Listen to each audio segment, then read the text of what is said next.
práctica, unas palabras, y luego hemos dicho que el sábado continúo con ustedes. ¿A qué hora es? Sí, con el martillito yo voy a obtener una respuesta. Sí, pero el médico, ustedes van a ser médicos, ustedes tienen que saber la fisiología del arco reflejo, ¿no es cierto? A eso vamos. Entonces, aquí viene la fisiología del arco reflejo. Ustedes van con su martillito y van a golpear a este músculo que es el músculo patelar y van a golpear exactamente en el tendón patelar, aquí, exactamente en el tendón. Y en este músculo cuádriceps hay muchas fibras y paralelo a las fibras que son del propio músculo hay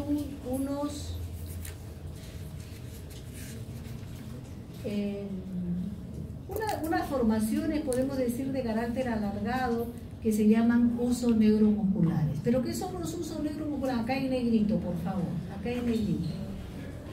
¿Qué son los usos neuromusculares? Son receptores, pero todo receptor capta algún tipo de información. Por ejemplo, el receptor de Pacini capta información de presión. Este uso neuromuscular capta el tamaño de las fibras musculares.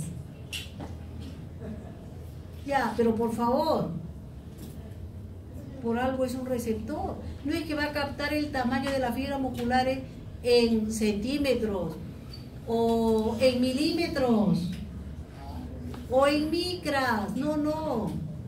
Capta el tamaño de las fibras musculares en milimicras. Con eso le dije todo. Por eso el receptor, pues. O sea, capta el menor movimiento y la menor diferencia de tamaños de las fibras musculares. Por lo tanto, este reflejo, que es el reflejo patelar, que también se llama reflejo miotático, ¿qué pasa cuando ustedes utilizan el martillito? Aquí van a estirar esta fibra, es un mecanismo tipo polea, ¿no? Que si ustedes tienen la rodilla doblada como la tienen ahora, lo que hace es un estímulo mecánico con el martillo, y el estímulo mecánico, lo que produce el estímulo verdadero es el estiramiento del músculo cuádriceps. Y eso anótenlo, por favor, porque luego el estímulo es el estiramiento del músculo cuádriceps y la respuesta es la contracción del músculo cuádriceps. Esa respuesta que se ve, ¿no? Se ve el movimiento, esa es la respuesta, pero la respuesta es la contracción del músculo cuádriceps. Entonces, observen acá, ¿qué pasa? Miren, qué interesante. Esta neurona es la neurona del ganglio, que ustedes la deben conocer. Esta neurona es una neurona bipolar porque tiene dos polos, tiene dos axones. Uno que se va a hacer sinapsis con la motoneurona alfa, que la ven acá, y el otro polo que se va a enrollar al uso neuromuscular. ¿Ok?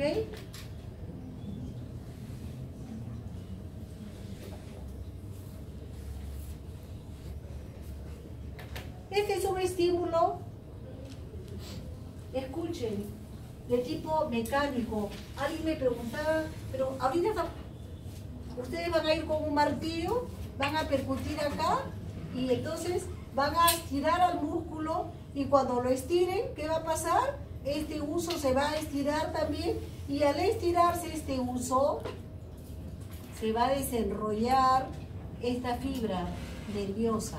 Ayer habían algunos alumnos entusiasmados que hasta me preguntaron el nombre de la fibra. Caray, qué interesante. Y pues se llama 1A.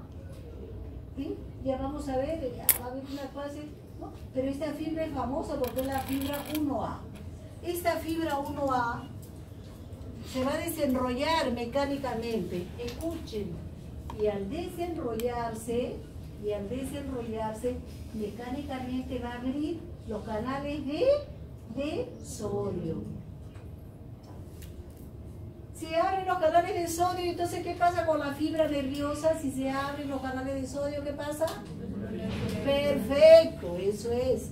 La fibra, esta fibra 1A, se despolariza. Y al despolarizarse, obviamente, va a formar su potencial de acción de tipo despolarizado. ¿Está claro? Entonces, ¿qué va a pasar? Va a comenzar a saltar. Va a venir acá de manera saltatoria, ¿no? Este potencial va a comenzar a saltar, va a atravesar esta zona que es la zona de sinapsis.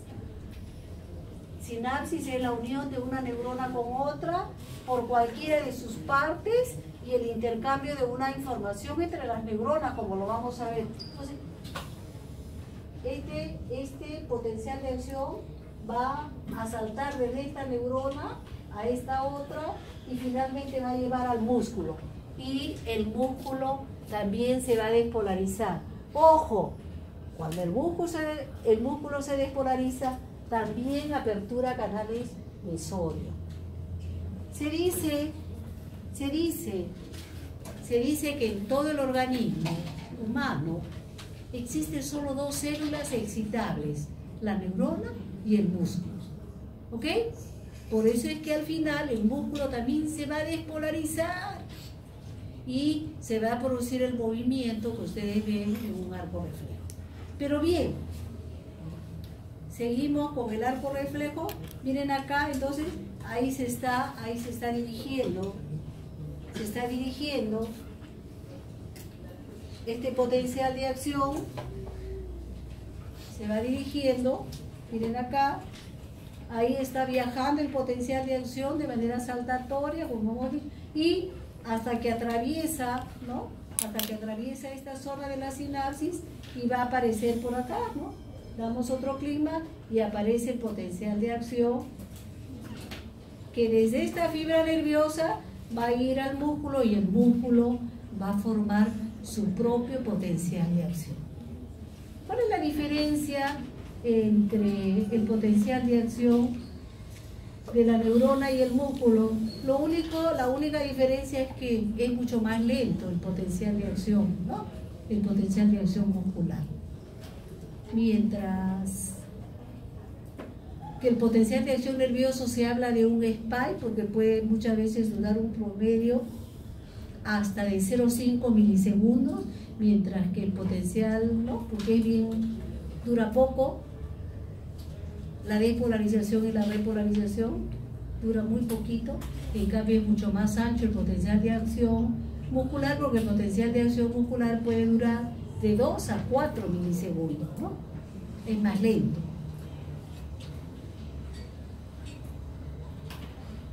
Ya, ahí tenemos vamos a hacer una especie de jueguito. Geraldine, ¿no? Sí. Geraldine, que tiene, me han dicho que es muy buena gente, muy positiva. A ver, escuchen, la pregunta para Geraldine y para todos, porque cada uno piensa. Vamos a hacer a mí, escuchen, vuelvo a repetir. A mí lo que me interesa es el concepto que ustedes tengan hoy día. Ustedes han aprendido, estoy seguro. Hoy día han aprendido muchos términos y a mí lo que me interesa es el concepto que tengan dentro de su cerebro. Entonces, el concepto, yo no necesito una definición complicada ni nada de esas cosas. Es como que yo digo un término y ¿qué aparece en tu cerebro, Geraldine? Igual la pregunta es para todos. Si yo digo tal cosa, ¿qué aparece en tu cerebro? Geraldine, si yo digo, es como un juego, ¿no? Si yo digo una palabra, ¿tú qué dices? A ver, en ese caso yo sé, ¿no? ¿Tú qué piensas o qué aparece en tu cerebro? Si yo digo apertura de canales de sodio, ¿tú qué dices, Geraldine? Todo el mundo está pensando por ahí. ¿Tú qué dices? Sodio, despolarización. ¿Qué dirías? Despolarización. Muy bien, eso es, Geraldine. ¿Por qué tienes temor? Es perfecto. Eso es. Si yo digo apertura de canales de sodio, muy bien, Geraldine con una sola palabra ha dicho despolarización. Eso es lo que yo quería con la clase, que ustedes sepan lo que es una despolarización. Pero ahora Geraldine aprendió un concepto al igual que todos ustedes. Cada vez que ustedes aprenden algo, comienzan a aparecer estas excrescencias, por favor. O sea, no es por las puras que ustedes aprenden. ¿Dónde está esa información? ¿Dónde? ¿En qué parte del cerebro? Aquí. Cada vez que ustedes aprenden algo, comienzan a crecer esto, ¿no? Esto se llaman las excrescencias o yemas sinápticas. Acá. Entonces, ¿no? Comienzan a aparecer esto y acá probablemente se va a establecer ya, ¿no? un conocimiento, un aprendizaje que luego en algún momento ya lo va a evocar muy fácilmente, en este caso Geraldine, ¿no? Porque ahorita, perfecto, lo aprendió, sí, pero luego cada vez que le pregunten, ella debe recordar siempre lo mismo, ya debe haber aprendido y además estar en su memoria. Y en el momento del examen, cuando se le pregunte por este concepto, ella seguramente, ¿no?, va a salir bien. Pero ¿qué va a hacer Geraldine? Llegar a su casa, revisar esto mismo y además leer su literatura, y con eso va a quedar todo súper. Porque lo vuelven a revisar. Una revisada no cuesta más de 10 minutos. Porque de los apuntes que ustedes han tomado, que son los claves, no va a costar más me he demorado yo en explicar que ustedes en recordar, estoy segura. Repito, aquí con el aprendizaje, cada conocimiento que ustedes aprenden, se van a formar cada vez a más conocimiento, más yemas sinápticas. Pero eso sí, ahora están estudiando. Si alguna vez se dedican al derroche, podríamos decir, ¿no? ¿A qué? A la dulce vida, y dejan de estudiar, todas estas sinapsis van a desaparecer. Qué pena, ¿no? Pero el asunto es que siempre mantengan estas sinapsis. Aquí, estas excrescencias pueden nacer en cualquier parte de la neurona, puede ser por ejemplo acá, ¿no?, en esta zona que es la dendrita, o puede aparecer acá en el soma, o puede ser en el axón. Un axón puede tener miles de sinapsis, increíble, igual que un soma, o las dendritas mismas. Con fines didácticos, este es el axón de una neurona, ¿no? La neurona, por supuesto, debe estar en otra parte, pero el axón, ¿no?, ha dado muchas yemas, ¿no? Ha dado una yema que hace contacto con el soma de otra neurona. Esta sinapsis se llama axosomática, o a esta que está en axoaxónica, o esta que se llama axodendrítica, ¿no? ¿Se dan cuenta la maravilla de la sinapsis? Que se están formando continuamente cada vez que uno aprende y memoriza. Es fabuloso. A mayor aumento, entonces, esta es la zona si esta es la neurona que va a dar que va a transmitir la información a la otra neurona. A esta se la llama zona presináptica, a esta zona postsináptica y a esta hendidura. Y acá los neurotransmisores empaquetados, ¿se acuerdan? Hablamos en el aparato de Golgi y hablamos de los neurotransmisores. A mí me gusta siempre facilitar las cosas. Y hay muchas clasificaciones de neurotransmisores. A mí me interesa la clasificación funcional, la más fácil. ¿Y cuál es la clasificación funcional de los neurotransmisores? Fácil: excitatorios, inhibitorios y mixtos. ¿Por qué me gusta esa clasificación? Porque los excitatorios son solamente dos neurotransmisores: glutamato y aspartato. Glutamato y aspartato. Los inhibitorios, GABA y glicina. ¡Qué fácil! Y los mixtos, todo lo demás. ¡Qué fácil! ¿Cuáles son todos los demás? Los mixtos, los que me interesan, porque neurotransmisores hay cientos. A mí lo que me interesa son los que obviamente ustedes van a estudiar en neurofisiología. ¿Y cuáles son? Primero, adrenalina, noradrenalina, acetilcolina, serotonina y dopamina. ¿Ok? Eso es fundamentalmente me interesa, porque de eso vamos a hablar un montón. Por supuesto que hay otros, hay muchísimos, ya digo cientos, pero no me puedo dedicar a todo, ¿no? Si no tendría que hacer todo el curso, pues, ¿no? Entonces, vamos a hacer la parte que corresponde a neurofisiología. Entonces, obviamente, aquí están los neurotransmisores y en esta zona presináptica hay gran cantidad de mitocondrias. Hay gran cantidad de mitocondrias, acá lo estamos viendo. ¿Por qué? Porque se necesita ATP, se necesita energía también para la transmisión sináptica. ¿De acuerdo? Seguimos. Esta es una neurona, vamos a suponer que esta es una neurona que está activada. Repito, esta es una neurona que se despolarizó. Esta es una neurona que se activó. Entonces, como esta es la neurona que está en la zona presináptica, esta neurona está cargada de este neurotransmisor que se llama acetilcolina. Uno dice, la llegada de un potencial de acción despolarizante lo que hace es que abrir en esta zona presináptica los canales de calcio. Vaya, pero qué importante que es el calcio, siempre lo van a ver. ¿Para qué entra el calcio acá? ¿Para qué entra el calcio? El calcio entra para activar, ven ustedes, ¿no? A estas proteínas que son las proteínas exocitadoras de las vesículas sinápticas. Acá están las proteínas exocitadoras de las vesículas sinápticas. Se ponen alrededor y al mismo mecanismo que de las manecillas del reloj, lentamente comienza, ¿no?, a exocitar a las vesículas sinápticas que contienen el neurotransmisor. Repito, el calcio entra para activar a estas proteínas exocitadoras, pero ¿cómo es que lo hace? Hay un grupo, ahí por eso he puesto esas bolitas, constituyen muchas proteínas exocitadoras. ¿Cuáles? Se los voy a poner en la pizarra.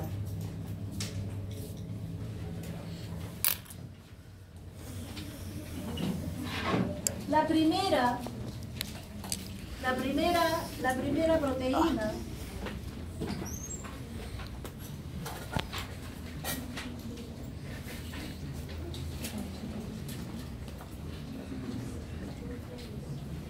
se llama la sinaptotagmina. Esta es la que se une al calcio. Sinaptotagmina. Tagmina. Esta, para eso entra el calcio. Esta es la primera proteína que se va a unir al calcio. Y el calcio activa esta proteína. Una vez que esta está activada, activa a otra proteína, ¿no?, a un grupo de proteínas dentro de las cuales están sintaxina, SNA25,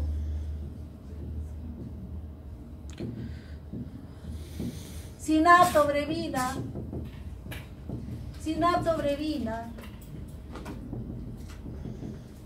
es la proteína que rodea la vesícula sináptica, está pegada a la vesícula sináptica, ¿no? Entonces, se van dando la mano y la van empujando lentamente hasta que llegan a sinaptobrevina y comienzan a empujar a la vesícula sináptica porque a su vez entran en contacto con sinaptobrevina. Hay otra proteína que también, que se llama la proteincinasa, calcio-calmodulina dependiente.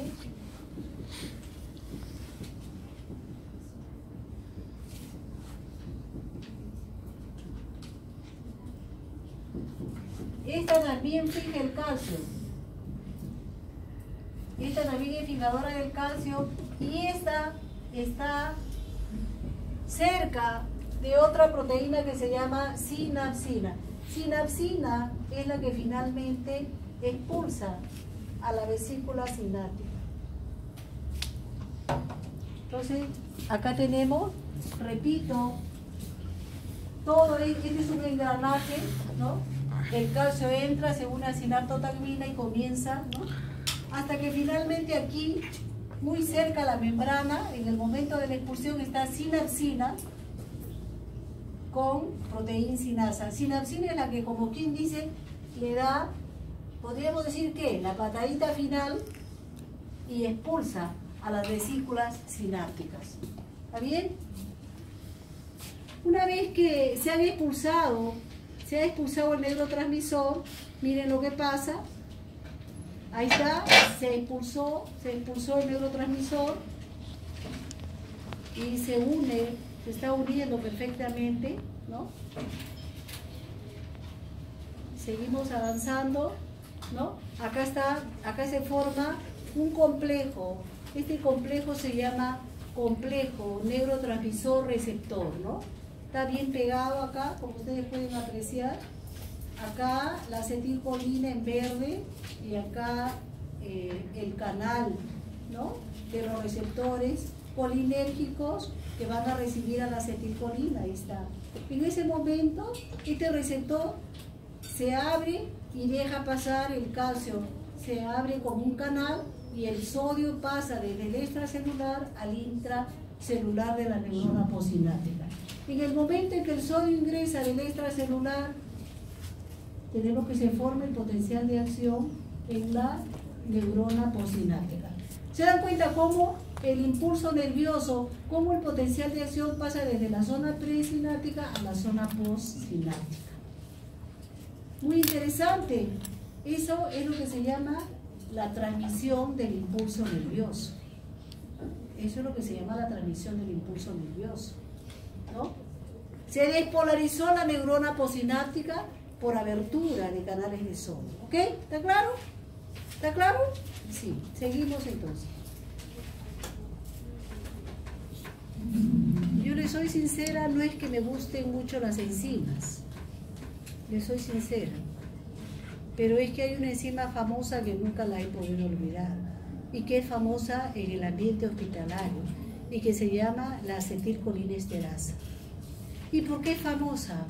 Porque a la emergencia del hospital llegan muchos pacientes intoxicados, envenenados, con órganos fosforados. Estamos hablando de que el Racumismo campeón, que lo venden en cualquier bodega,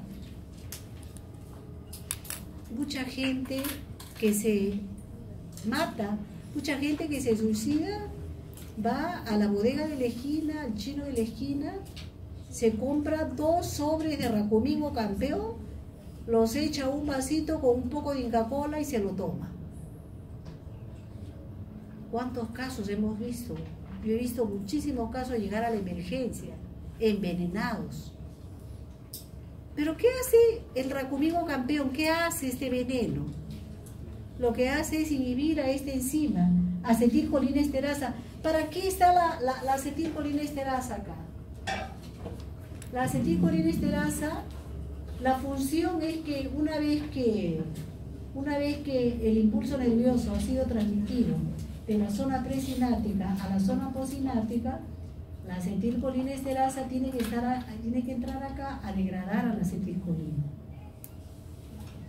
Tiene que desaparecer la acetilcolina, porque de lo contrario, si no, la acetilcolina va a seguir reaccionando siempre con sus receptores y se va a producir una descarga de potenciales de acción. Entonces, ¿qué pasa cuando la acetilcolinesterasa es inhibida por el veneno? Eliminamos la acetilcolina, está en todas partes. A eso se llama sobrecarga colinérgica. Repito, desde el punto de vista fisiológico, esto es lo que se llama sobrecarga colinérgica, exceso de acetilcolina en todo el organismo. Ustedes le toman una muestra de sangre y ven el nivel de acetilcolina a nivel plasmático elevadísimo. Esto es lo que se llama la sobrecarga colinérgica. Pero ¿cuál es el problema con la acetilcolina? El problema es que la acetilcolina disminuye la frecuencia cardíaca y produce paro cardíaco. Y por eso es que el paciente muere. Entonces, por eso esta enzima es famosa, por eso le digo que es famosa en el ambiente hospitalario. Acetilcolinesterasa, que es inhibida en la intoxicación de órganos fosforados. Entonces,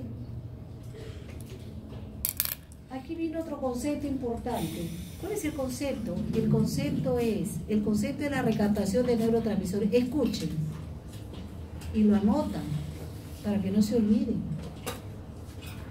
Cuando estamos hablando de una sinapsis colinérgica, O sea, cuando estamos hablando de que la acetilcolina actúa, acabamos de hablar de la acetilcolina esterasa que está en el espacio, en la hendidura. Pero en la sinapsis noradrenérgicas o adrenérgicas, y ojo, las sinapsis noradrenérgicas y adrenérgicas están incluidos los siguientes neurotransmisores, por favor lo anotan: noradrenalina, adrenalina, dopamina y serotonina. 4 neurotransmisores. Repito, en los libros, en la literatura van a mencionar en las sinapsis adrenérgicas o noradrenérgicas se emplea el mecanismo de recaptación de neurotransmisores. Ya ustedes saben, ¿eso vale para qué? Vale para noradrenalina, adrenalina, serotonina y dopamina. Importantísimo. Acá está. Pero ¿qué significa eso de recaptación de neurotransmisores? Significa que lo que pasa es que no hay una enzima potente, pues, como la acetilcolina esterasa, no hay nada, o hay unas enzimas pero que son poco potentes.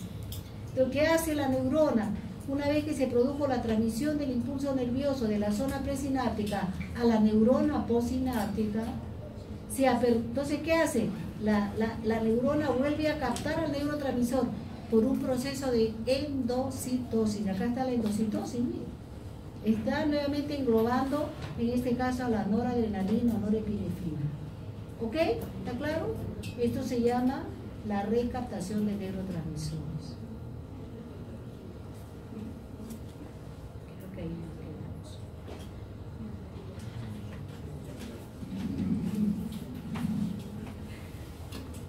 Los visitadores médicos, para terminar, ya estoy terminando, porque ya deben estar cansados ustedes, ¿no? ¿O todavía no están? Sí, claro que sí. Han aprendido bastante conocimiento, ¿no? Entonces, estoy terminando con esto. Los visitadores no pueden saber más que el médico, pues. Pero el visitador viene y le dice: doctor, hay un nuevo medicamento para la depresión. Y es un medicamento que actúa y que inhibe la recaptación de la serotonina.